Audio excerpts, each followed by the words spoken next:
strade vuote, deserte senza te. Torna da me, amor, e non sarà più volta la città. Fiat 500e, desde 19.900 euros, mais IVA.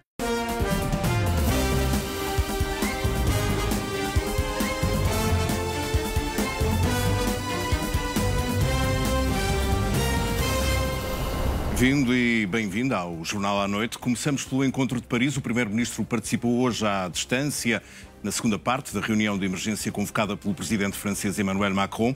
Luís Montenegro juntou-se através de videochamada à reunião que decorre no Palácio do Eliseu. Mal terminou a conferência de imprensa em Brasília, da Cimeira Portugal e Brasil, onde se está desde terça-feira.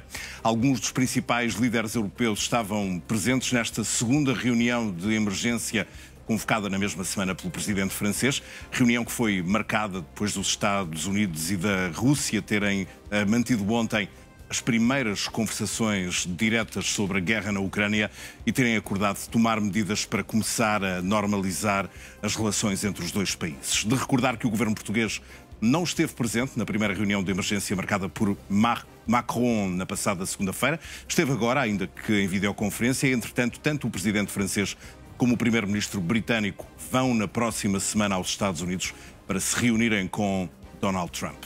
Havemos de voltar a este tema mais à frente no Now, até porque das últimas horas há ainda a frase de Donald Trump a acusar Zelensky de ser um ditador sem eleições e a dizer que o melhor é que o presidente da Ucrânia se despache, senão ainda perde o país por inteiro. Para já, a situação clínica do Papa Francisco, que melhorou ligeiramente, de acordo com o último boletim do Vaticano. O líder da Igreja Católica fez novas análises ao sangue que mostram uma ligeira melhora, em particular nos índices inflamatórios. Segundo o comunicado, hoje, depois do pequeno almoço, o Papa leu jornais e trabalhou com os seus colaboradores mais próximos.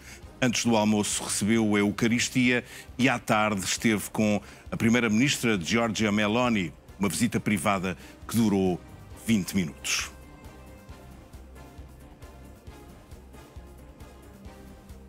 Enviado especial a Roma, Secundino Cunha, está a esta hora à porta do Hospital de Gemelli, onde o Papa permanece internado. Boa noite, Secundino.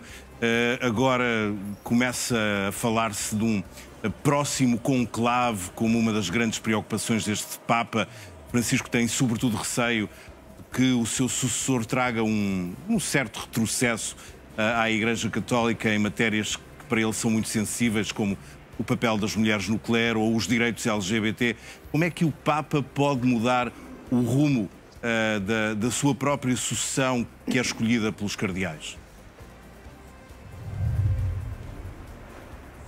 Boa noite, Pedro. Eu presumo que esse rumo já esteja devidamente traçado. Aliás, se olharmos para o Colégio Cardinalício, que é composto nesta altura por 138 cardeais eleitores, 78 ou 79% desses cardeais foram já criados pelo Papa Francisco. Ou seja, a esmagadora maioria do Colégio Cardinalício com direito a voto num eventual conclave tem dedo do Papa Francisco. Os cardeais foram criados por ele. Portanto, muito provavelmente, ou seja, dificilmente, a eleição de um Papa ocorrerá elegendo uma pessoa contra aquilo que é a perspectiva da Igreja segundo o Papa Francisco. Portanto, essa situação estará naturalmente resolvida à partida. Claro que estas coisas são sempre complexas. Uma eleição do Papa é um processo muito complexo, muito mais complexo do que aquilo que se pensa.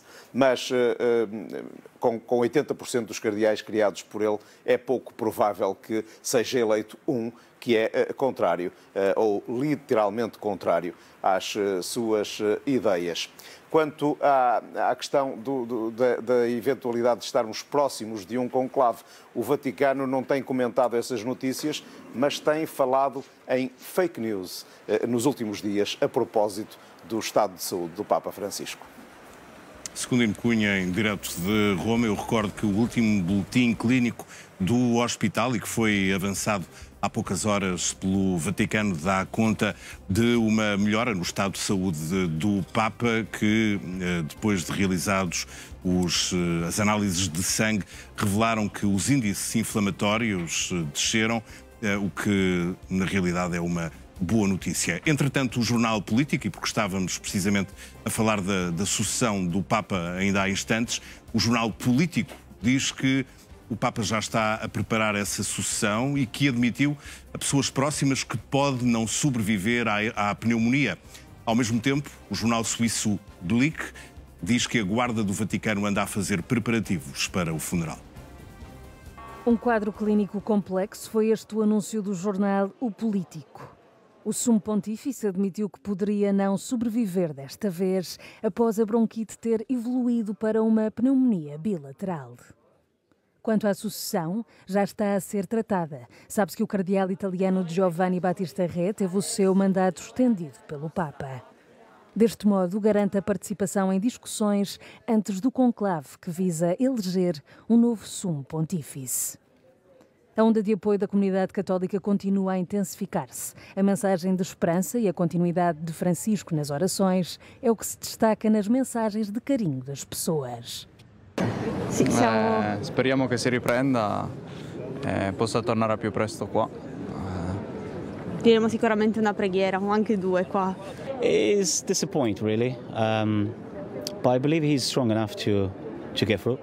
Effettivamente dispiaciuti per il discorso che il Papa non stia bene, eravamo venuti qui apposta per assistere a un'udienza e purtroppo non è stato possibile. Speriamo che si riprenda presto e che guarisca. O impacto do Papa Francisco foi além fronteiras. Em Gaza, os palestinianos não esquecem aquele que nunca os esqueceu. الكنيسة فكان يوميا يتواصل معنا تحت الحرب وتحت الحروب اللي مرت فيها مدينة غزة، والآن من سرير المرض من سريره العلاجي يتواصل ليطمئن على أبنائه في مدينة غزة. هذا ما يعطينا الطمأنينة والثقة أننا بخير وأنا حاضرين في ذهنه ونصلي له ونتمنى له السلامة. اللي عمله ما حصلش يعني ما حصلش من رئيس دولة في العالم. اللي عمله لغزة واللي كان يسأل على غزة كل يوم وكل يوم اتصال. صحية كل الشكر له يعني ونتمنى له الشفاء العاجل والسلامة. شيء غريب عجيب يعني راجل كلمة الشكر قليلة عليه وأنا بتمنى له السلامة من كل قلبي. Com dores fortes no peito, ao contrário das outras vezes, Francisco está a seguir todos os conselhos médicos. Encontra-se internado desde 14 de fevereiro. E hoje recebeu a visita da primeira-ministra de Itália, que esteve no hospital. Giorgia Meloni diz que o líder da Igreja Católica está com o mesmo sentido de humor de sempre. Na visita, Meloni desejou ao Papa votos de uma rápida recuperação em nome do governo e de toda a nação italiana. A líder do Executivo italiano diz ter encontrado o Papa Francisco alerta e reativo. O Vaticano já tinha dito logo de manhã que a noite do Papa tinha sido tranquila, resta esperar as melhoras de Francisco. Toda a agenda do Papa, recordo, foi cancelada pelo menos até ao próximo domingo.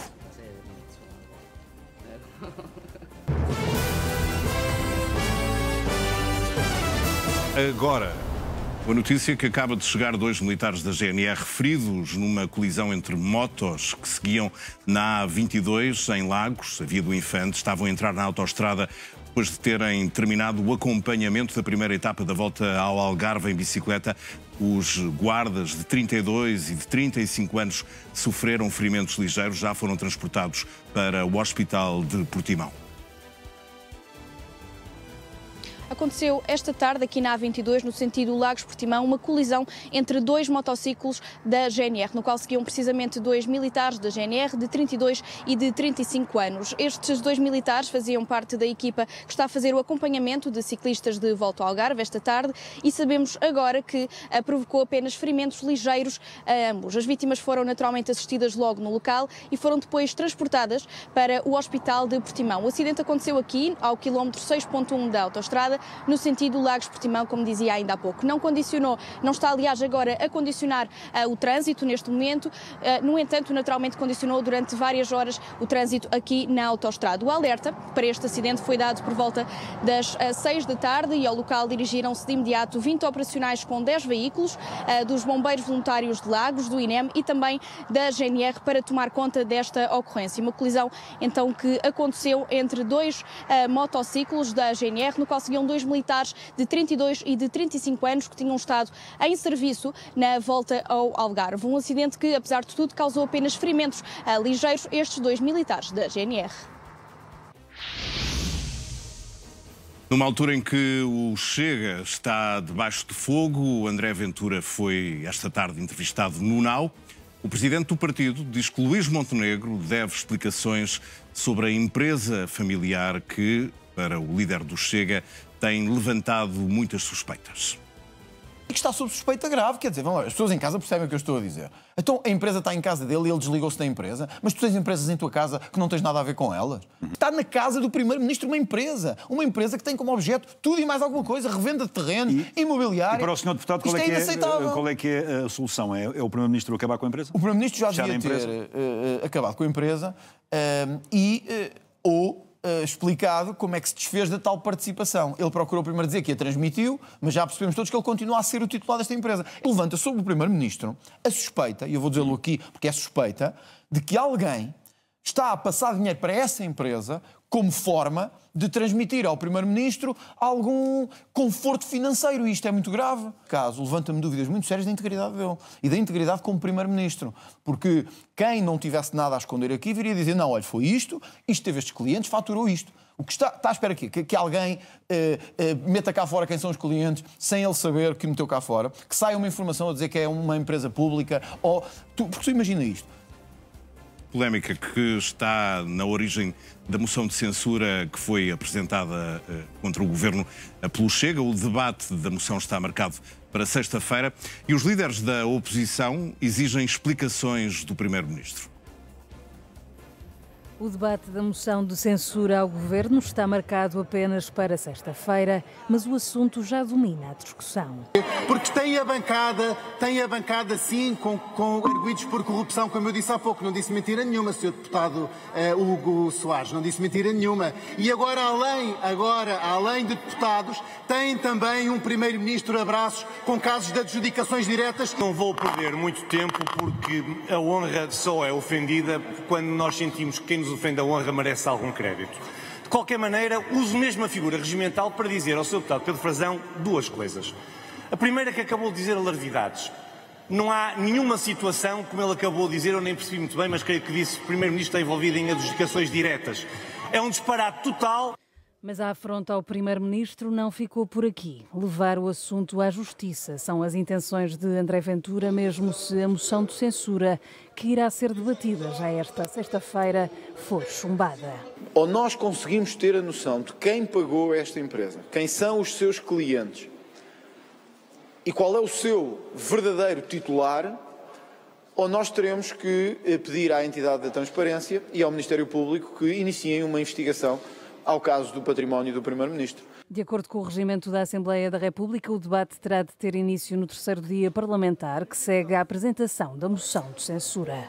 Os líderes da oposição exigem explicações, entre eles o secretário-geral do Partido Socialista. Damos explicações ao seu Primeiro-Ministro, quer dizer, isso é óbvio que nós temos que exigir e como os portugueses também exigem. A moção de censura ao executivo de Luís Montenegro, proposta pelo Chega, após a polémica existência de uma empresa imobiliária detida pela mulher do Primeiro-Ministro, vai ter lugar na Assembleia da República esta sexta-feira. Para que uma moção de censura seja aprovada, é necessário que haja uma maioria absoluta dos votos dos deputados a favor.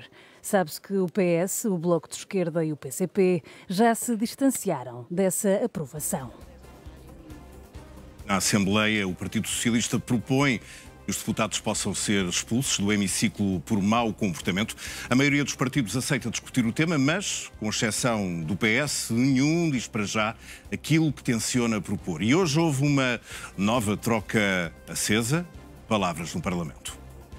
Mas na última sexta-feira, o deputado Pedro Nuno Santos foi aqui mesmo a este corredor e chamou bando de delinquentes a um grupo de 50 deputados. A interpelação à mesa. A interpelação à mesa é para que... E eu queria perguntar-lhe, Sr. Presidente, já que hoje o Partido Socialista entregou até um código para sancionar deputados, se o Partido Socialista entende que o seu líder deve ser sancionado e expulso do Parlamento por esses deputados. O uso das figuras regimentais tem de ser para o efeito da condução dos trabalhos.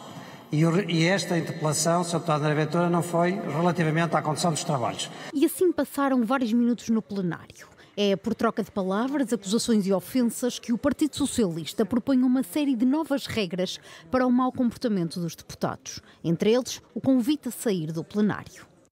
Dar a possibilidade de quem estiver a presidir a sessão admoestar o deputado quando o discurso se torna injurioso ou quando o discurso se torna ofensivo ou quando se afasta do tema, dando-lhe a possibilidade de retirar as palavras que acaba de proferir. É algo que quem assiste, por exemplo, à Câmara dos Comuns vê com frequência.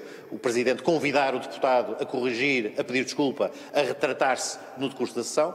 E se o não fizer, então retirar-lhe a palavra e admitir a porta também para aquilo que sucede em muitos parlamentos, do deputado poder ter que ser convidado a sair da sessão para o decurso daquele ponto, para o decurso daquele momento de trabalhos ou até por um período mais alargado de dias.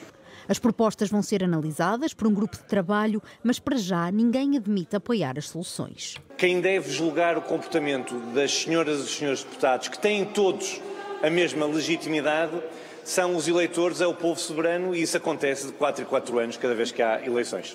Eu acho que quem deve avaliar os políticos, quem deve avaliar os deputados, são os eleitores.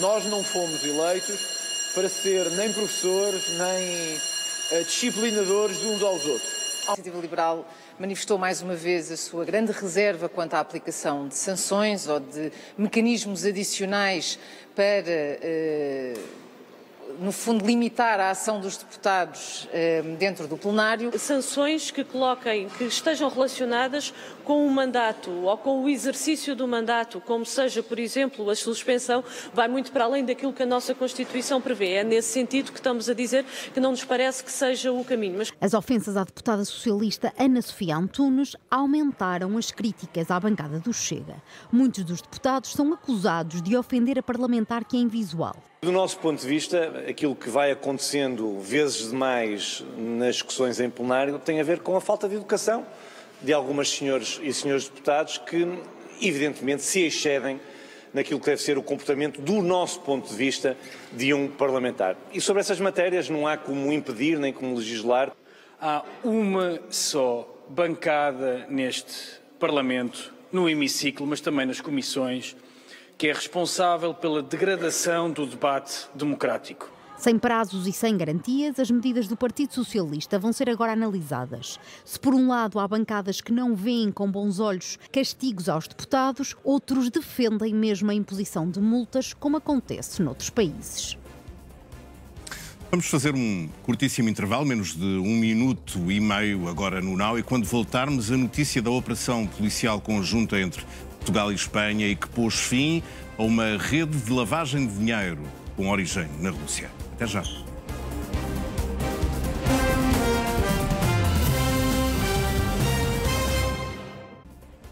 Estamos de volta com o Jornal à Noite.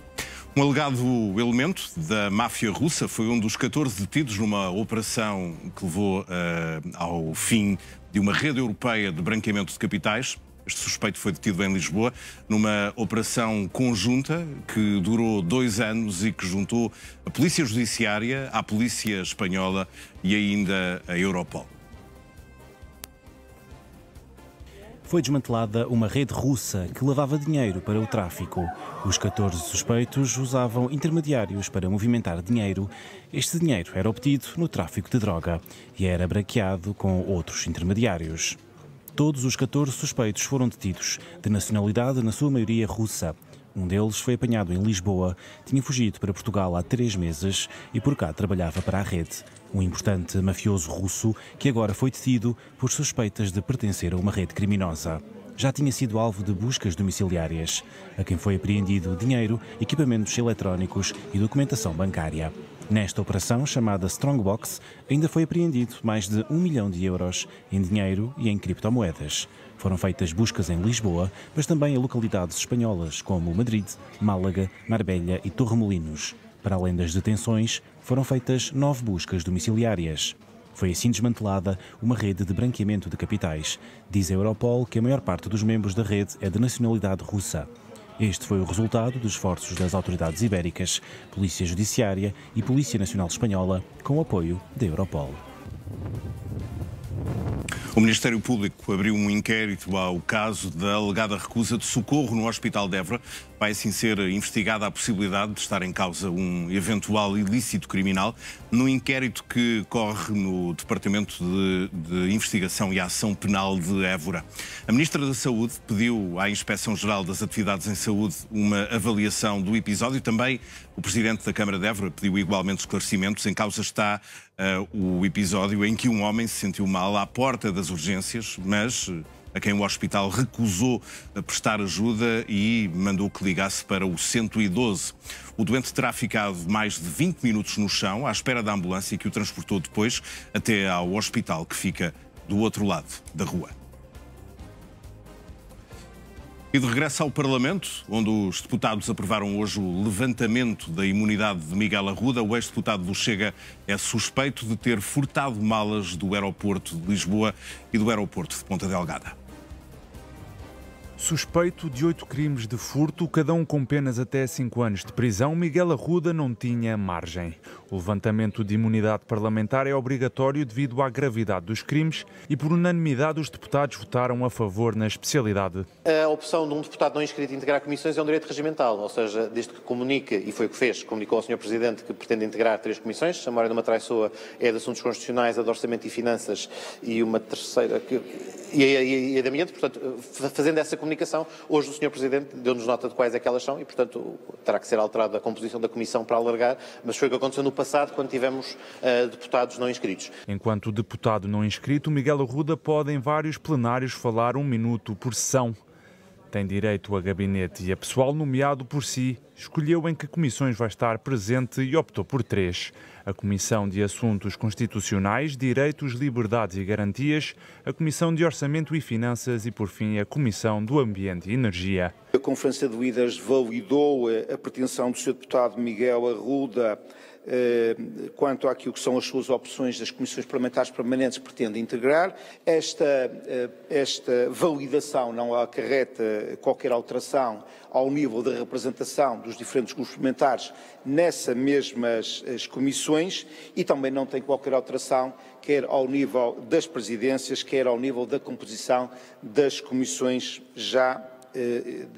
das mesas já existentes. Este é o primeiro passo para Miguel Arruda ficar sem um dos direitos principais dos deputados.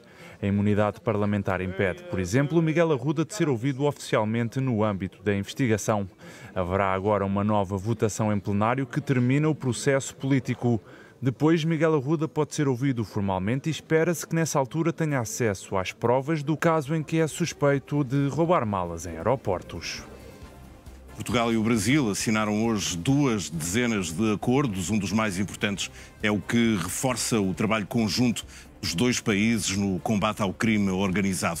Os 2 países vão passar a partilhar informações, dados e investigações, vão ainda trabalhar em conjunto em operações. A cooperação será feita entre a Polícia Federal Brasileira, a Guarda Nacional Republicana, a Polícia Judiciária e a Polícia de Segurança Pública. As autoridades brasileiras e portuguesas já admitiram por várias vezes a existência em Portugal de membros da organização criminosa brasileira Primeiro Comando da Capital e também do Comando Vermelho. A votação das alterações à Lei dos Solos foi adiada por uma semana. A exigência foi do Chega em vésperas da discussão da moção de censura e fez levantar um coro de críticas dos outros partidos que falam em hipocrisia de André Ventura. As alterações nas regras para a construção prometem ser uma revolução no mercado imobiliário. As alterações à Lei dos Solos estão dependentes apenas da votação dos deputados e era esperado que hoje o assunto ficasse fechado. Mas não. O Chega propôs o adiamento de forma potestativa, o que motivou as críticas dos restantes partidos. Tenho que perguntar ao Chega porque é que pediu o adiamento. Portanto, o Chega esteve sempre ao lado do Governo nesta iniciativa, nós não sabemos as razões do seu adiamento. Aquilo que interessa dizer sobre este tema é que o Partido Socialista defende e defendeu, aliás, fez depender do seu voto a aceitação de um conjunto de propostas que visam diminuir os riscos inerentes à aplicação desta lei. Creio que é preocupante que a lei continue em vigor e que haja este adiamento e que não nos possamos pronunciar em relação a essas alterações. E é preocupante, mas mostra também a enorme hipocrisia da agenda política e da própria moção de censura apresentada pelo Grupo Parlamentar do Chega, que é uma moção de censura apresentada em relação a uma lei que está em vigor com o voto do Chega e que hoje não podemos votar alterações com o voto do Chega também. A lei dos solos é a mesma lei que fez cair o secretário de Estado Hernani Dias e que agora está a levantar dúvidas em relação ao próprio Luís Montenegro. O primeiro-ministro não explica porque é que tem uma empresa ligada à área do imobiliário e agora sabe-se que a venda que diz ter feito à mulher não é válida. Ventura diz que quer adiar a votação da lei por questões jurídicas, mas não só. A lei dos solos tem um enquadramento próprio. O Chega já tinha desafiado os outros partidos para uma coisa muito simples, que é o país de facto precisa de mais construção, mas precisa de menos corrupção. E, portanto, nós necessitamos de ter mecanismos mais fortes para garantir que a lei dos solos não se vai tornar numa espécie de via verde da corrupção local. O Chega está inclusivamente a ouvir outras entidades sobre esta matéria, no âmbito do combate à corrupção. Gostávamos de ouvir inclusivamente a entidade de transparência sobre esta legislação e, portanto, entendemos que faz sentido ganharmos aqui mais algum tempo, até por causa destes casos que têm assolado o Governo, e perceber onde é que está ou até onde é que pode ir o conflito de interesses, até onde é que pode ir a promiscuidade do ponto de vista das ligações económicas e até onde é que esta lei pode abrir a porta à corrupção. O Bloco de Esquerda já propôs terminar com a lei dos solos, vontade que esbarrou nos votos da direita, incluindo o Chega e do Partido Socialista. O Governo está confiante que vai passar no Parlamento, ainda que o PS não dê certezas de como vai votar. Ainda há polémica sobre a empresa da família do Primeiro-Ministro. O jornal Correio da Manhã conta hoje que o negócio da venda das cotas à mulher é considerado pelo Código Civil como nulo. Quer isto dizer que o Primeiro-Ministro pode estar, de facto, numa situação de conflito de interesses semelhante à que levou à admissão do secretário de Estado, Hernani Dias. Continua a dar que falar a empresa imobiliária da família de Luís Montenegro. O primeiro-ministro vendeu em junho de 2022 a cota da empresa a mulheres, mas este negócio é considerado nulo por ser proibido pelo Código Civil. Como mostra este contrato, Montenegro vendeu uma cota à mulher por 3.450 euros e uma a cada um dos filhos por 150 euros. O pagamento foi feito a Luís Montenegro por transferência bancária. No entanto, o primeiro-ministro é casado em comunhão de bens adquiridos e a cota da empresa Spinum Viva é considerada um bem comum por ter sido criada já depois deste casamento. Isto significa que Luís Montenegro continua como sócio maioritário com 62,5% e é ainda dono da empresa que partilha com a mulher e os 2 filhos. Esta situação reforça os indícios de que o primeiro-ministro possa estar perante uma situação de potencial conflito de interesses, tendo em conta a alteração da lei dos solos, que permite reclassificar solos rústicos em solos urbanos. Ao Correio da Manhã, Luís Montenegro negou qualquer conflito de interesses e garantiu que a Spinum Viva não comprou nem vendeu qualquer propriedade, nem o vai fazer no futuro. Contudo, numa situação algo semelhante a esta, Hernani Dias, ex-secretário de Estado da Administração Local e Ordenamento do Território, pediu demissão depois de ter ocultado a criação de 2 empresas que podiam beneficiar da alteração à lei dos solos. O secretário-geral do PS, Pedro Nuno Santos, equipara o caso de Hernani Dias ao de Luís Montenegro. Para já, o primeiro-ministro ainda não deu explicações e o silêncio vai assim adensando a polémica.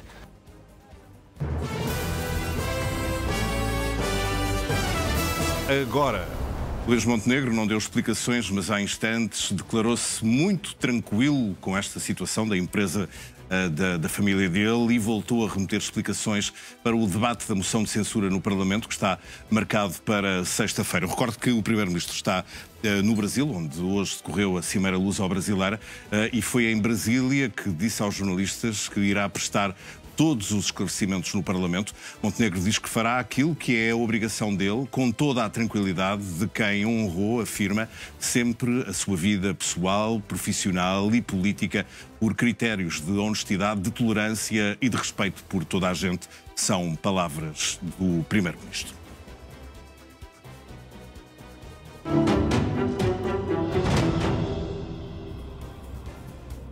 E é por este assunto que começamos o Frente a Frente desta noite, hoje com Mariana Vieira da Silva, do PS, e também André Coelho Lima, do PSD. Boa noite aos dois, sejam bem-vindos. Por este assunto e pelas dúvidas, Mariana, à volta da empresa familiar de Luís Montenegro, temos um assunto em crescendo. Aquilo que o Primeiro-Ministro já disse, nomeadamente por escrito ao jornal Correio da Manhã, vai ser necessário acrescentar mais? Ou as dúvidas estão sanadas? Isto é uma espécie de continuação daquilo que disse no fim do nosso debate há uma semana. É que o silêncio persistente do Primeiro-Ministro ia virar-se contra ele. E custa-me muito ver Luís Montenegro dizer que não tem nada a explicar e que só explicará na moção de censura na Assembleia da República. Não por ser na Assembleia da República, mas porque de alguma maneira isso cria a sensação de uma normalidade numa moção de censura que é apresentada pelo Chega apenas para desviar o assunto dos assuntos do seu partido para outro assunto. E ao dizer que só fala lá, o Primeiro-Ministro legitima uma moção de censura que é completamente artificial e que todos sabemos para que é que serve, que não é para esclarecer nada, é só para mudar de assunto. Mais adiante, mas que dúvidas é que, por exemplo, a Mariana tem em relação a este caso? Em todas as vezes que aqui já falámos sobre este caso, e aliás sobre o caso do Estado de Estado, tenho dito sempre o mesmo, que é o tema em concreto não é o ponto é que o Primeiro-Ministro era vociferante e exigente nas explicações enquanto era líder da oposição e agora remeteu-se a um longuíssimo silêncio, e o que cria nas pessoas uma sensação de que faltam explicações a dar é um silêncio muito prolongado, que de resto foi exatamente o mesmo que fez no caso anterior. O Partido Socialista está em causa. Não é só o silêncio do Primeiro-Ministro, é o caso em si. O Primeiro-Ministro entende que tem que dar explicações a um jornal deste grupo, ao Correio da Manhã, e acha que é o único sítio onde tem que dar explicações. Não há mais nada a dizer aos portugueses a não ser responder às perguntas específicas que o Correio da Manhã faz. Se considera que tem que responder às perguntas do Correio da Manhã, entende que não tem que dar mais explicações aos jornalistas. É que isto, como aqui já tenho reafirmado, é um hábito do Primeiro-Ministro. Responde muito pouco aos jornalistas e aqui coloca-se numa situação de aumentar a expectativa agora na moção de censura para um conjunto de explicações, quando podia, se está assim tão tranquilo, e devo dizer que não se nota grande tranquilidade nas pessoas do PSD que têm falado sobre este tema. Estou certa que hoje será diferente, mas quando vejo o líder parlamentar noutro canal a dar explicações, vejo muita tensão, não vejo nenhuma tranquilidade, e estamos a criar aqui uma espécie de pico numa moção de censura que, volto a dizer, não faz nenhum sentido e é apenas uma manobra política do Chega para ocupar espaço. Ainda não me respondeu exatamente quais são, em bom rigor, as dúvidas que tem sobre este caso. Porque eu não quero entrar naquilo que critiquei quando estava do outro lado. Quero precisamente ser coerente. Agora, os jornalistas têm perguntas a fazer e um Primeiro-Ministro tem respostas a dar, porque é assim que funciona a democracia e não é assim que tem funcionado este mandato. Mas ontem, André, ouvimos críticas, nomeadamente do Ministro dos Assuntos Parlamentares, a dizer que, enfim, o PS está a ser levado nesta polémica pelo Chega, não na moção de censura em si, mas em toda esta polémica. A verdade é que não passa um dia sem que Pedro Nuno Santos não peça esclarecimentos ao Primeiro-Ministro. É urgente que, de facto, Luís Montenegro os dê e não os vá dar num primeiro momento no Parlamento? Era bom que o fizesse perante jornalistas? Bom, eu isso sinceramente penso que não. Percebo o argumento que a Mariana Vieira da Silva está a utilizar, comparando aquilo que faz o Primeiro-Ministro como Primeiro-Ministro e o que fazia como líder da oposição, mas isso é um papel que compete ao Dr. Pedro Nuno Santos fazer e não ao Dr. Luís Montenegro, que agora está na função de Primeiro-Ministro. Quanto aos esclarecimentos, sinceramente, independentemente da normalização ou desvalorização da moção de censura, ela está desvalorizada por natureza, porque já os partidos já manifestaram um sentido de voto e, portanto, ela vai ser chumbada. É preciso não nos esquecermos que o Primeiro-Ministro está no Brasil. Ou seja, não seria natural que esta, enfim, vamos lhe chamar assim polémica, porque é a expressão que está a ser utilizada, ele usasse as circunstâncias de estar lá e agora falasse ali à saída da cimeira com o Brasil. Foi o que aconteceu. Enfim, não. Aquilo que foi dito foi apenas que estava tranquilo e que responderia no sítio certo. Com toda a franqueza, acho que isso revela, em primeiro lugar, respeito pelas instituições e, em segundo lugar, é o momento de dar os esclaecimentos. Acho que aí, às vezes, nós temos que comentar... de viva voz aos jornalistas, segundo as contas feitas, há quase um mês, praticamente. Mas isso é uma pergunta que não tenho que fazer a mim, tem que fazer aos seus colegas jornalistas, não é a mim. Estou a dizer que este silêncio se tem prolongado. Mas este tema é um tema desta semana, não é? É um tema que vem na sequência da nomeação de Silvério Regalado e vem a seguir, não é? Vem na sequência disso. Pelo menos há uma semana ainda que já aqui comentamos dele, mas nessa altura tinham saído as nomeações 15 minutos antes de nós chegarmos aqui. Portanto, é um tema aí recente. E desde então, eu julgo que não houve momentos públicos, entretanto o Primeiro-Ministro está no Brasil. Eu tenho a ideia que haverá agora quando a primeira notícia oportunidade sobre este tema na moção de censura de falar. Eu tenho a ideia que Luís Montenegro ainda está em Portugal. Sim, só depois é que parte isso para o sim, Brasil. mas não houve momentos públicos, é o que eu disse. Ele partiu para o Brasil, julgo que ontem. Acho eu, ontem ou mais tardar anteontem. Política também é fácil escolher os momentos públicos em que se está e em que se quer falar. Não há dúvida, mas acho que se percebe isto. O objetivo do Primeiro-Ministro, e compreensivelmente, aliás, veremos isso quando falar sobre o tema, foi desvalorizar. E por isso não falou de viva voz, mas fez uma nota do gabinete do Primeiro-Ministro. Foi feita uma nota, pelo menos, do gabinete do Primeiro-Ministro logo no dia imediatamente a seguir. Portanto, esses esclarecimentos foram dados. Não foram de viva voz. E isso é uma forma de não atribuir demasiado valor ao tema e à polémica. E, nesse sentido, acho que está a gerir bem. E com certeza que o que dirá na sexta-feira... É porque os jornalistas devem ter centenas de perguntas para fazer ao Primeiro-Ministro, porque não é só esse tema. Houve outros temas que se acumularam no último mês. A acusação do processo Tutti Frutti é outro dos temas, a própria remodelação governamental. E estou a esquecer-me de algum, Mariana? Não, está a falar... É que esse é que é o ponto, é que não é este o primeiro caso. É um silêncio prolongado por oposição a uma exigência sempre ululante. Fazem falta as conversas em família de Marcelo Caetano. Não, provavelmente, fazem falta uma relação. O Primeiro-Ministro falou antes de ir para o Brasil no funeral de Pinto da Costa. Falou até sobre o tema que estava em discussão, sobre as posições, sobre as posições dos clubes. Mas nunca responde a perguntas de jornalistas. Isto não é Fez uma declaração sobre Pinto da Costa. Este assunto é um deles, mas tem-se acumulado. Mas eu queria perguntar também ao André se ele considera que este é um caso que se pode complicar, de facto, para o Primeiro-Ministro, porque hoje, por exemplo, nos jornais era levantada uma dúvida sobre as empresas que permitiram à empresa da família de Luís Montenegro, aos clientes, faturar 700 mil euros nos últimos 3 anos. Ele esclareceu sobre uma das empresas, que era até a empresa detentora do Correio da Manhã. Então detentora, a Cofina. E não esclareceu mais. Era importante, por exemplo, responder a esta questão. Vamos a ver. Aquilo que me parece claro, aquilo que o Correio da Manhã até o que traz hoje é uma questão de natureza jurídica, não dessa natureza, não é? Pronto, a tal alegada nulidade, que até, do ponto de vista apenas jurídico, não político, com toda a franqueza, mas poderá até trazer leituras diferentes a isto. Há algo mais substantivo que eu queria dizer sobre essa matéria, que é... Eu fiz o meu percurso como deputado muito na Comissão de Transparência, onde fui coordenador do PSD durante alguns anos e é um trabalho que gostei de fazer com o Pedro Delgado Alves. Fizemos um trabalho ali em que tenho orgulho de ter feito e fizemos os partidos todos naturalmente. Mas eu não sou a favor de um certo franciscanismo na política, ou seja, que as pessoas, as leis de transparência, e eu, atenção, vai ter que me deixar terminar nisto, estão-nos a levar a um ponto em que as pessoas que podem estar disponíveis para ir para a política são ou as que não têm nada ou as que têm muito. E, dito de outra forma, só quem tem muito dinheiro é que pode vir para a política e desapegar-se de tudo aquilo que construiu e conquistou e então estar na vida política. E eu não sei se isto não sei, eu tenho a certeza que isto não é bom para a política.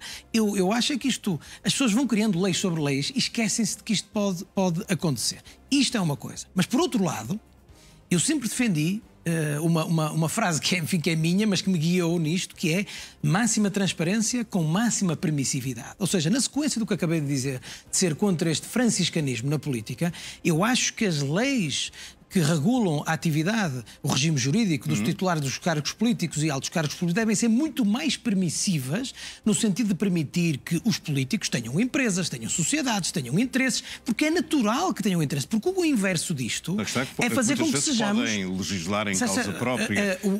Como é que estabelecem então o inverso disto, eu já lhe digo, é com a máxima transparência. É com a máxima transparência. Por isso é que a frase é máxima transparência para máxima permissividade. Ou seja, efetivamente mostrar tudo, mas permitir-se muito mais do que aquilo se permite. Já percebemos Mas a ideia, só André, responder sim. à pergunta que me fez agora nestes últimos segundos, que é: nós também não podemos permitir o inverso disso que perguntou, que é, ora bem, nós podemos legislar em causa própria. Isso significa que, por exemplo, um médico vai para a Assembleia da República, tem que ir para a Comissão de Agricultura, não pode estar na Comissão de Saúde, apesar dessa ser a sua expertise. O mesmo para os advogados, não podem estar na primeira comissão, os agricultores não podem estar na da Agricultura. Com o Primeiro-Ministro não, isso é mais difícil. Sabe onde é que isto entra na máxima transparência? Tem que se saber os nossos interesses. E a partir daí, estando feita a declaração de interesses, é assim que é, liberdade de atuação. Concorda? Eu concordo com praticamente tudo, ou mesmo com tudo o que disse o André Coelho Lima. Só há um problema. Não tem sido... Porque a posição de transparência não é só preencher a declaração. É quando se ocupa cargos públicos estar disponível para dar respostas sobre isso. É assim que funciona a transparência em política. Não é um papel. É o papel e a disponibilidade para falar. E eu volto a dizer, eu não faço nenhum comentário em concreto sobre estas notícias, porque elas por si só não me suscitam nenhum comentário em concreto. Agora, o facto do Primeiro-Ministro resistir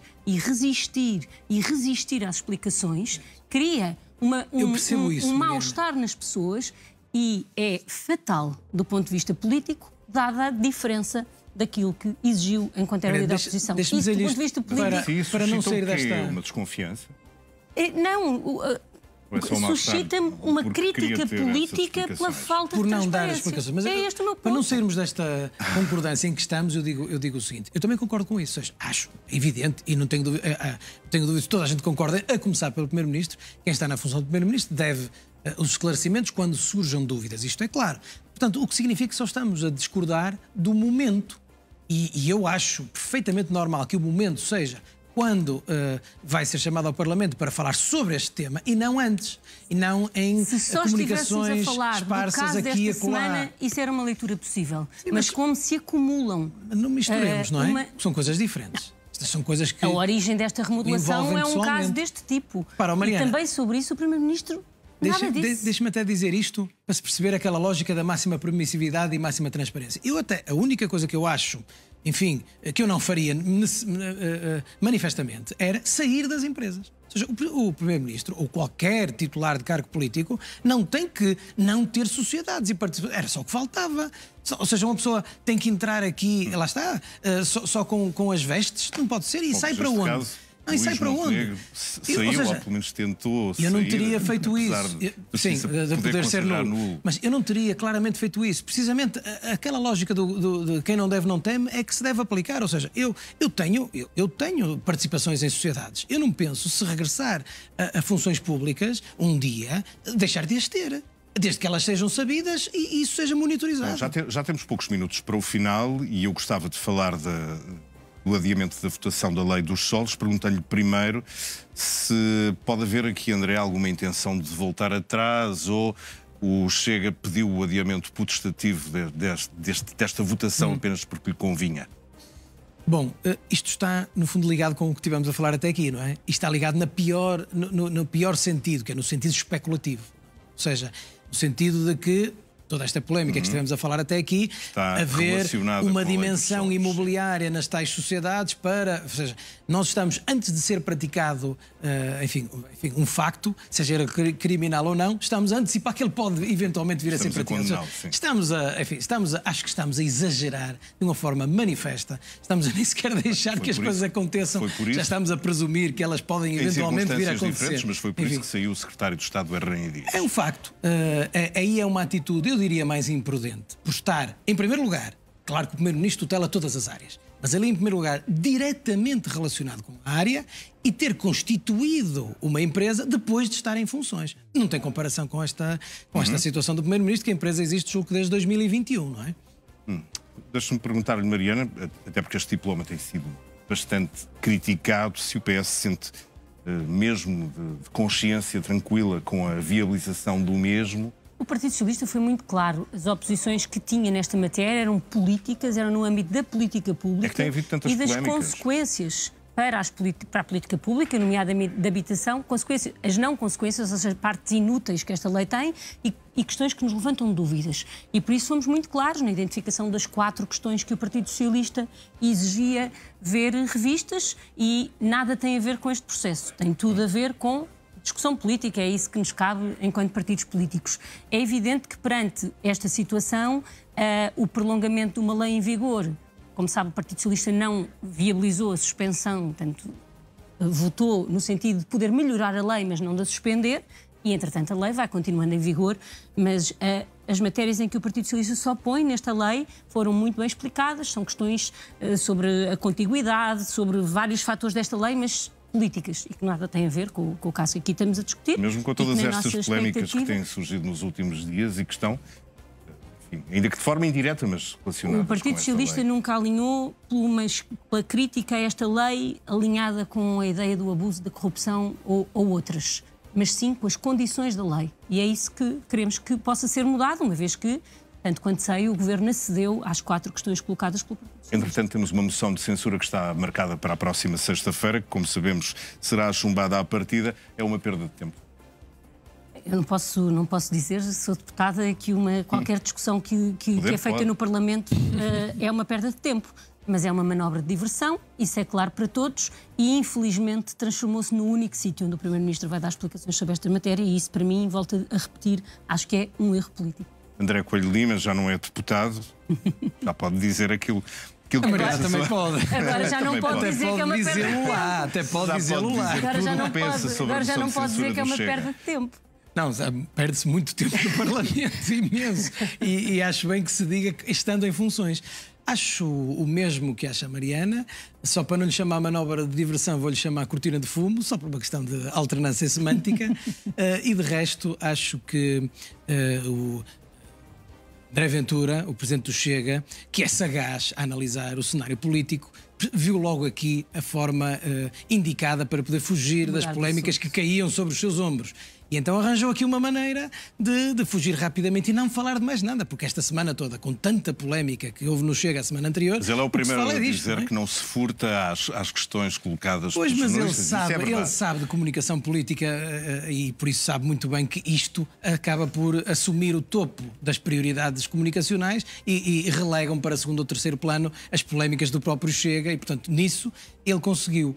Era o único objetivo dele. E, portanto, agora o Parlamento vai ter que se reunir para votar, enfim, para deliberar e debater uma suposta moção de censura que, na verdade, tem, mas é objetivos para o Chega, não tem objetivos nenhuns. Porque isto até, deixe-me dizer só isto, é um desprestígio para o instrumento moção de censura, que é um instrumento muito relevante, é um instrumento importante para a política nacional, que é absolutamente, enfim, disparatado para ser simpático, não é? Para usar quase, enfim, aqui de uma expressão mais disparatada, usar uma moção de censura para uma matéria destas, quando não tem nem provas, tem suspeições, enfim, é uma coisa à Chega, não é? Quarta-feira, na próxima quarta-feira, aqui estaremos de novo para debater este e outros assuntos. Mariana Vieira da Silva, André Coelho Lima, muito obrigado aos dois.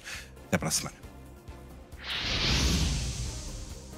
Donald Trump apelidou hoje Volodymyr Zelensky de ditador sem eleições. Foi numa publicação na rede social Truth Social. O presidente dos Estados Unidos afirma que o presidente ucraniano tem feito um trabalho terrível, diz, e que é melhor agir rapidamente, ou então não lhe restará um país. Trump diz que adora a Ucrânia, mas que Zelensky deixou o país destroçado e que milhões de pessoas morreram de forma desnecessária. Depois de Zelensky dizer que não pode vender à Ucrânia e rejeitar o acordo que foi proposto pelos Estados Unidos para trocar as terras raras e ricas em minerais do país por segurança, Trump chamou ao presidente ucraniano de comediante modestamente bem-sucedido. O presidente norte-americano também aproveitou esta publicação para fazer críticas à gestão anterior do democrata Joe Biden, ao referir que os Estados Unidos gastaram 200 mil milhões de dólares com a ajuda à Ucrânia e que não receberam, por isso, qualquer contrapartida.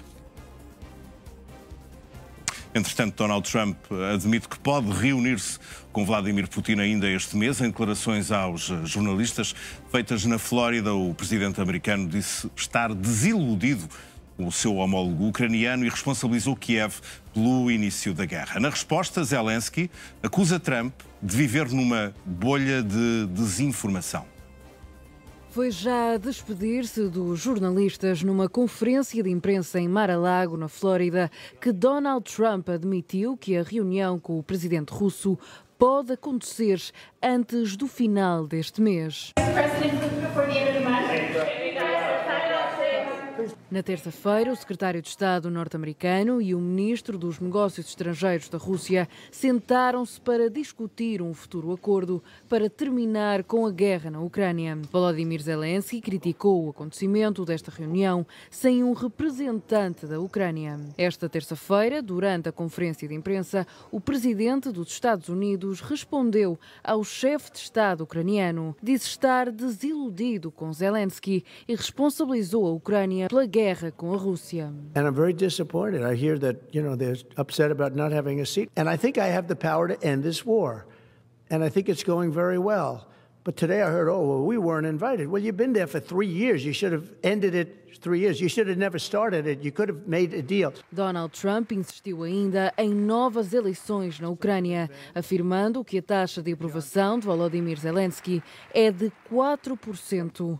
O presidente ucraniano já respondeu. Disse que não seria substituído nesta altura e acusou Donald Trump de viver numa bolha de desinformação. Якщо хтось хоче мене поміняти прямо зараз, то прямо зараз ніяк не вийде. Раз вже говоримо про 4%, ми бачили цю дезінформацію, ми розуміємо, що вона йде від Росії. На жаль, президент Трамп з великою повагою до нього відносимося як до лідера народу, який ми дуже поважаємо, американський народ, який нас постійно підтримує. На жаль, живе в цьому desinformaционном просторі. Aos jornalistas, Donald Trump afirmou ainda que não se opõe ao envio de tropas europeias para a Ucrânia como parte de um futuro acordo de paz, mas que não gostaria se fosse pedido aos Estados Unidos que retirassem as forças norte-americanas da Europa.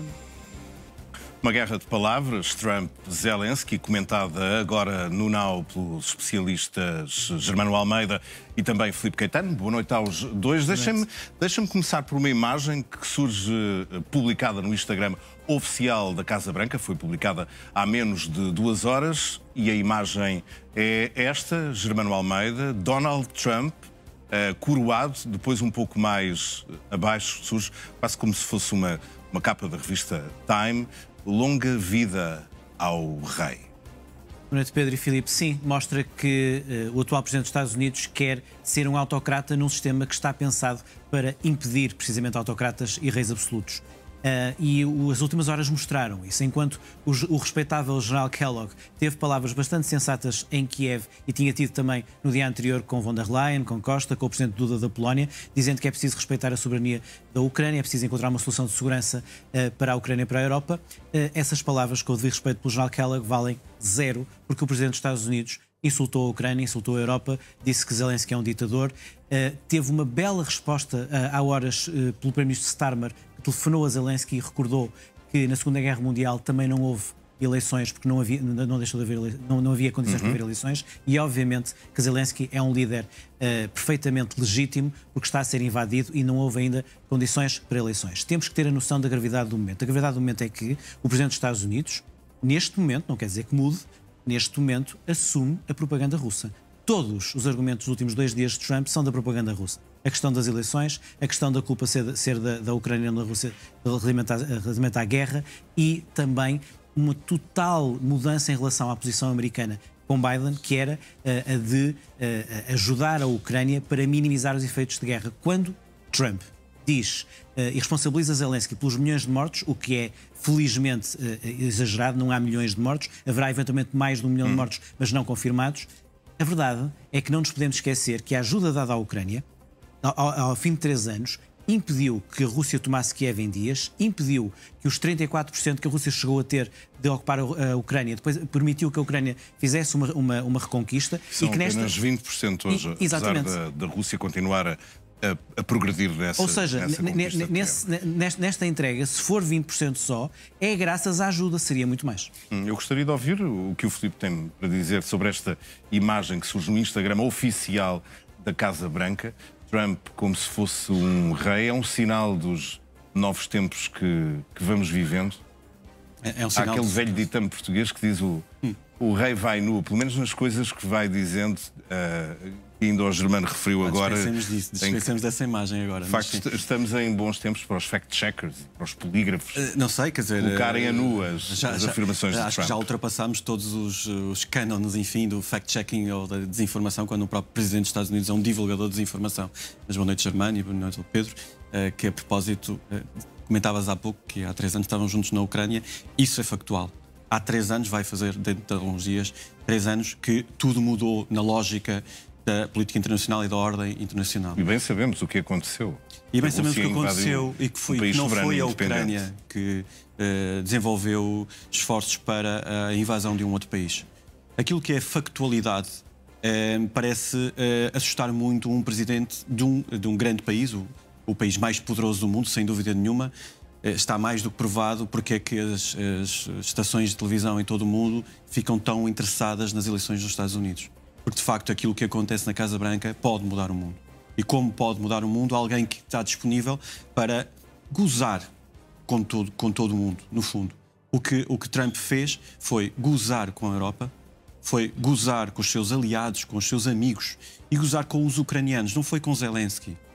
Aquilo que aconteceu é demasiado grave. É um desrespeito, acima de tudo, por aquelas pessoas que lutam pelo seu país. A Ucrânia é um Estado soberano que foi invadido por outro Estado. Isso é intolerável. E aquilo que está a acontecer é Trump brincar com isso. Por exemplo, Trump brinca quando diz coisas como Zelensky é um ditador e se não se apressa. Não, isso não é sério. Vai ficar sem país. Isso não é sério. Sim, se não se apressa pode ficar sem país, isso é um facto. Aliás, se não fosse em tom de ameaça. Se não fosse a resiliência do povo representado em Zelensky, Pedro e os nossos espectadores, Germano, devem se lembrar daqueles primeiros dias e quando se dizia que Zelensky ia abandonar o país, porque nós sabíamos precisamente que o povo na altura não tinha total confiança num presidente, que de facto tinham passado como comediante, enfim, as taxas de popularidade de Zelensky nunca foram muito grandes mesmo antes do início da guerra.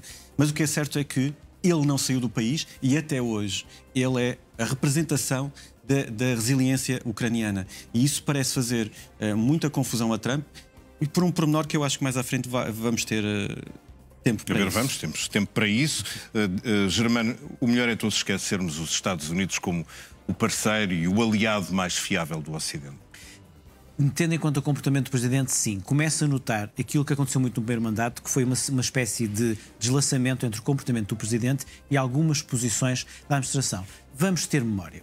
Enquanto senador, Marco Rubio foi dos mais assertivos naqueles dias do início da invasão, estavam vocês na Ucrânia, a dizer é preciso travar a Rússia e disse, e ele tinha responsabilidades no Comitê de Inteligência peço desculpa, de Relações Externas, e disse que o Presidente Biden tinha que ajudar mais a Ucrânia. É o mesmo Marco Rubio que está a chefiar a delegação americana. Foi a eleição de Trump? Muito contente por estar agora outro amigo nos russos. Sim, mudou a eleição de Trump, mas Trump, é preciso mesmo explicar isto aos espectadores, que não é um exagero meu e do Filipe ao dizermos que Trump aderiu à propaganda russa. E ele começar a mensagem referindo-se a Zelensky como um comediante não especialmente bem sucedido, é a propaganda russa. Medvedev, uma espécie de Rottweiler de Putin e ex-presidente da Rússia, deu 200% de acordo e que sim, porque voltou a chamar-lhe um palhaço falido a Zelensky. Isto é o termo são os termos da propaganda russa. Depois, a questão de insistir nas eleições é particularmente grave. Porquê? Porque é o argumento russo, no fundo, dizer que Zelensky não tem legitimidade para estar nas negociações, porque na verdade já não devia ser presidente da Ucrânia. A posição americana mudou de um dia para o outro, não era esta a posição.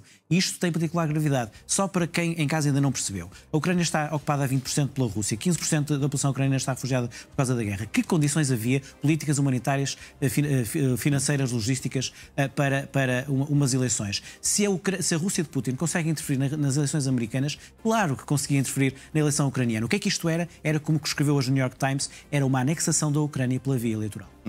À procura de um presidente que fosse um fantoche, no fundo. E que era exatamente isso o propósito inicial de Putin. Não é? Curiosamente, hoje o primeiro-ministro britânico, eu penso que Boris Johnson, até porque foi um aliado desde o primeiro minuto de Zelensky e dos ucranianos, e portanto não estaria pelo menos a desculpar Donald Trump naquilo que disse, mas dizia que o presidente americano, com estas blasfémias, entre aspas, tinha apenas a intenção de chocar a Europa?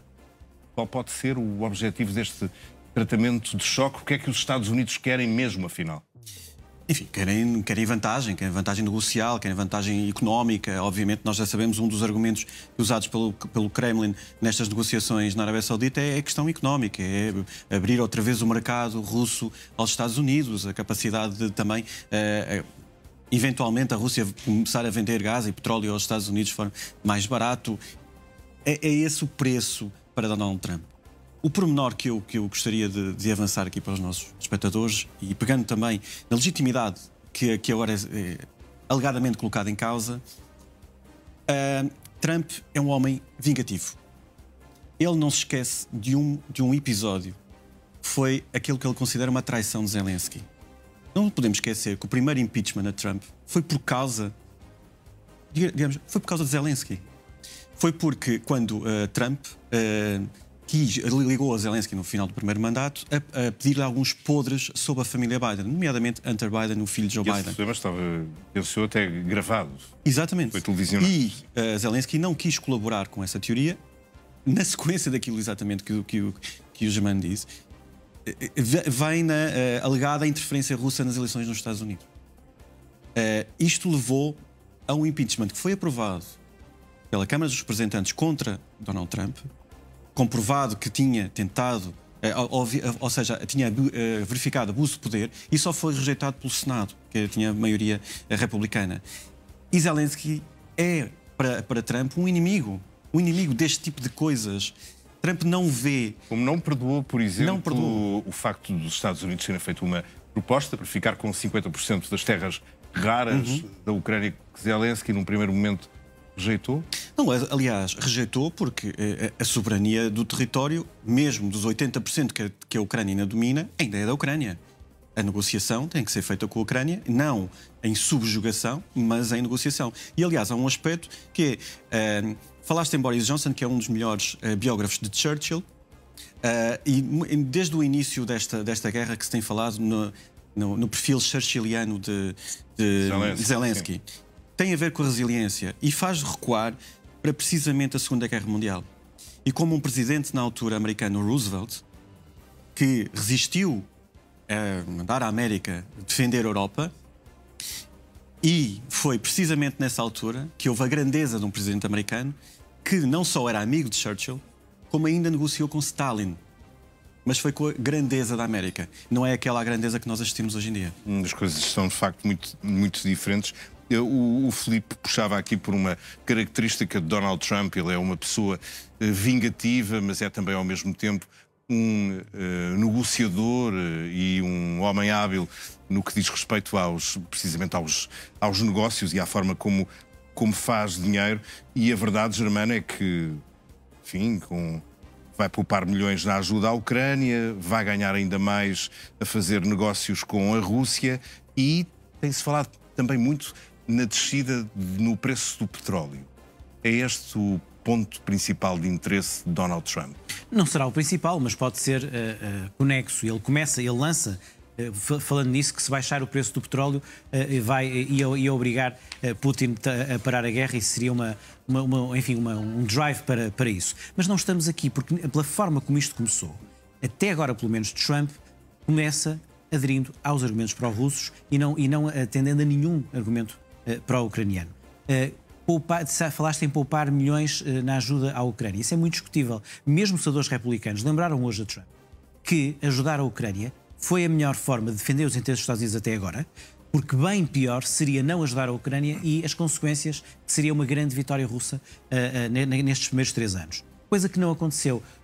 O Putin está a tentar, através desta adesão americana aos seus argumentos, conseguir aquilo que não conseguiu no palco da guerra. E permite-me só dizer uma coisa. A reação de Zelensky é uma relação de grande dignidade, recordando que, mostrando respeito por Trump, por ser líder de um povo que é o povo que mais ajuda a Ucrânia até agora, que são os Estados Unidos, mas dizendo isto só pode ser porque ele caiu na desinformação russa. E depois tem já, em questão de anos, horas seguintes, uma intervenção em que recorda que só com os Estados Unidos, de forma realista e pragmática, pode assegurar uma situação de paz e estabilidade. É curioso porque alguns olham para isto com realismo e pragmatismo de Trump. Os realistas não tratam assim os aliados. Isto não é uma forma realista de encarar as relações internacionais. E permite-me só, há bocado perguntaste-me se perdemos completamente a noção de podermos confiar nos Estados Unidos. Sinais de Macron e de Starmer ao aparentemente dizerem que vão estar na Casa Branca na próxima semana. E vão estar, de facto, na próxima semana. O que é que o primeiro-ministro britânico e o presidente francês vão dizer a Donald Trump? Eu acho que estas reuniões de Paris de emergência, esta reação Europa, Reino Unido, Canadá, sobre enfim, este choque desta mudança da posição americana de pró-Ucrânia para pró-Rússia, porque, insisto, foi isso que aconteceu nos últimos dias. Os Estados Unidos, enquanto Estado, enquanto administração, passaram de uma posição pró-Ucrânia para uma posição pró-russa, e há de sair destas reuniões um conjunto de medidas concretas de uma posição europeia que, mesmo que não estando no processo negocial entre Estados Unidos e Rússia, é fundamental que imponham essas medidas na conversa com Trump. Não fecharem esse canal parece-me fundamental. Medidas podem ser essas? Muito rapidamente, aumento nas despesas de defesa, com algumas soluções do ponto de vista de financiamento, nomeadamente flexibilização das regras orçamentais ou até total inibição de haver punições para quem suba dos 2% da defesa, uma espécie de prémio para quem aposta muito na defesa, depois um pouco também um banco de armamento e depois também algo que tem a ver com a dissuasão aérea em países como a Roménia, como a Polónia, com o processamento de caças e de drones, e já um número que aparentemente a reunião estará na casa dos 30 mil tropas na zona de dissuasão, mas que poderá aumentar com o passar do tempo. Isso seria óbvio já num processo de pacificação da Ucrânia, portanto já um acordo negociado entre a Ucrânia e a Rússia. Eu acho que seria a posição europeia de é isto que conseguimos dar para já, quase respondendo às perguntas americanas, mas tem que se acrescentar o plus americano. A frase foi de Starmer anteontem, Pedro, tudo isto só vale com um backstop americano. O Germano falava neste facto dos Estados Unidos terem invertido aqui a 180 graus a sua posição sobre a Ucrânia e, sobretudo, a posição norte-americana também sobre a Europa. Como é que se justifica este afastamento tão grande em relação aos europeus de um momento para o outro? Quer dizer, não é totalmente surpreendente. Donald Trump esteve o tempo todo a falar mal da Europa durante a campanha eleitoral, quer dizer, não é totalmente surpreendente. O que acontece mas em 2016, no primeiro mandato de Trump, não tinha sido assim. Não, mas a primeira coisa que foi rasgado foi a hipótese de um acordo bilateral entre a União Europeia e os Estados Unidos. No primeiro mandato foi rasgar o Acordo de Paris, foi, enfim, virar as costas à corrente europeia da visão do mundo. O que eu acho que mais importante agora é olharmos para aquilo que é a capacidade da Europa de fazer alguma coisa em relação a isto. Ou seja, a Europa não pode ficar apenas órfã num cantinho a chorar porque o seu amigo foi-se embora. A Europa tem muita força. E é de assinalar, neste caso... Mas a Europa não estava à espera que isto pudesse acontecer. Não desta forma. Nem nas suas piores previsões. Não, desta forma não. Foi claro apanhada de surpresa. Como dizia o Germano, é muito difícil de suportar que os Estados Unidos deixem de ser pró-Ucrânia para serem pró-Rússia. Há um aspecto que eu acho que deve ser referido, que é o espírito de liderança de Emmanuel Macron. No momento em que há eleições na Alemanha, o eixo-franco alemão neste momento não pode funcionar em termos de dimensão política, vai haver um novo chanceler alemão que é pró-Ucrânia, não há dúvidas sobre isso, a nova maioria alemã vai ser pró-Ucrânia. Era de esperar que não fosse Macron a tomar a dianteira nesta questão, que o problema é que Macron também claro que sim, Claro que uma Comissão Europeia, na minha perspectiva, uma própria Presidente da Comissão Europeia mais afirmativa, com maior carisma, teria que ter uma posição liderante. É claro que o problema das instituições europeias é que nós temos 3 instituições que temos que respeitar: o Conselho, a Comissão e o Parlamento. O Parlamento é o único que tem legitimidade democrática, a Comissão Europeia emana do Parlamento e o Conselho Europeu é a formação dos governos. Com isto, acaba por haver enfim, uma paralisação das instituições quando é preciso tomar uma posição conjunta. Porque tem que ser por consenso e não há esse consenso. O que é que acontece? Neste caso, é preciso grandes líderes.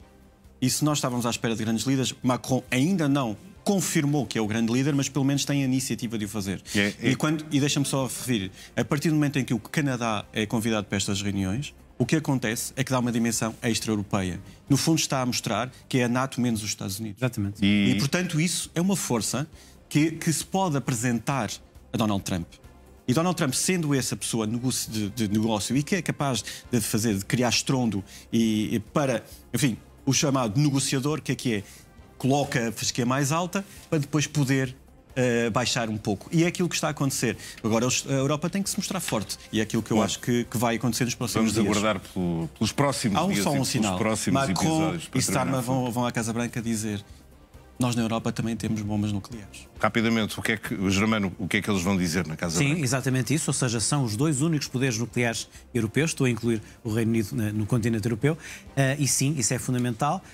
Numa situação de se os líderes europeus perceberem que vão mesmo perder a dissuasão americana, não tenho dúvidas que nos próximos tempos 2 países vão pensar em tornar-se nucleares, Alemanha e Polónia. Esperemos que não se chegue aí, porque há sinais contraditórios. Kellogg, de algum modo também Rubio, disseram que os Estados Unidos não querem retirar as tropas estacionadas na Alemanha, na Polónia e na Roménia, e isso é fundamental. Se isso acontecer, apesar de tudo, há alguma dissuasão americana, apesar das palavras de Trump. E vamos esperar para perceber exatamente se a Europa também entra ou não nesta escalada verbal do dia de hoje. Germano Almeida, obrigado. Filipe Caetano, muito obrigado aos dois por terem estado neste Jornal à Noite. O Hamas vai amanhã devolver a Israel os corpos de 4 reféns. O governo de Netanyahu espera que não haja, da parte dos palestinianos, qualquer cerimónia de entrega dos cadáveres, à semelhança daquilo que tem acontecido com os reféns vivos. Entretanto, o grupo Hamas propôs a libertação de todos os reféns na segunda fase do acordo, desde que Tel Aviv aceite um cessar-fogo permanente e uma retirada completa da faixa de Gaza.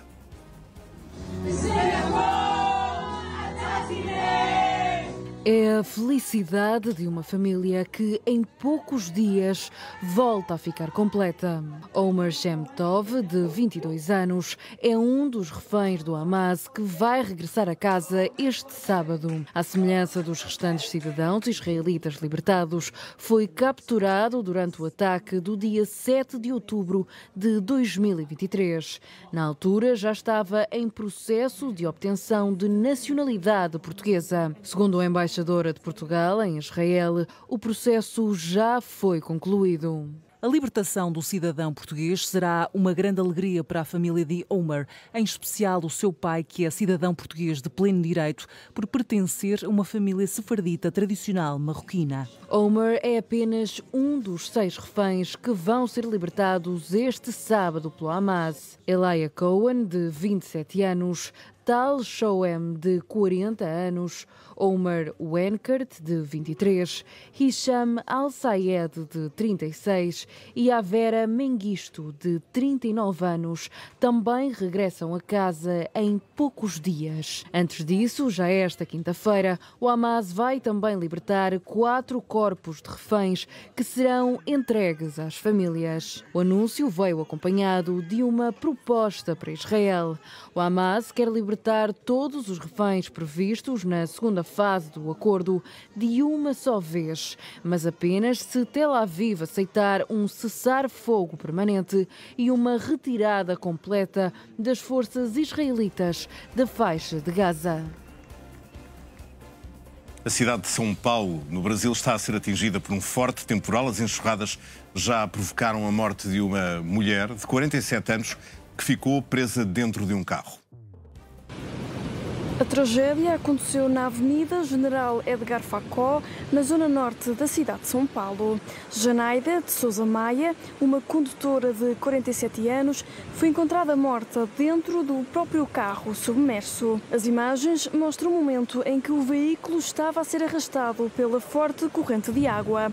O carro acabou mesmo por ficar totalmente submerso. Segundo as informações do Corpo de Bombeiros, a vítima foi encontrada submersa dentro do veículo, já em paragem cardiorrespiratória. As autoridades ainda tentaram reanimar a vítima, mas o óbito foi declarado. A chuva atingiu fortemente o estado de São Paulo e colocou inúmeras regiões em estado de alerta. A água alastrou-se por várias ruas, deixando para trás um rastro de destruição. Foram muitos os moradores que acabaram por ficar encarcerados nos próprios veículos.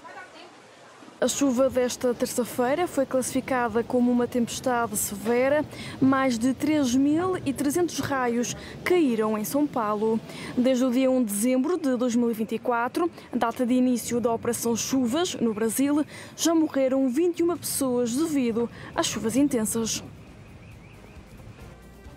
O Jornal à Noite fica por aqui. É noite de quarta-feira no Now, deve continuar connosco. A seguir vem a informação privilegiada com a Marisa Caetano Antunes, que vai dar destaque ao estado de saúde delicado do Papa Francisco e irá ter ao seu lado o Cardeal Américo Aguiar para comentar a situação. Da minha parte é tudo.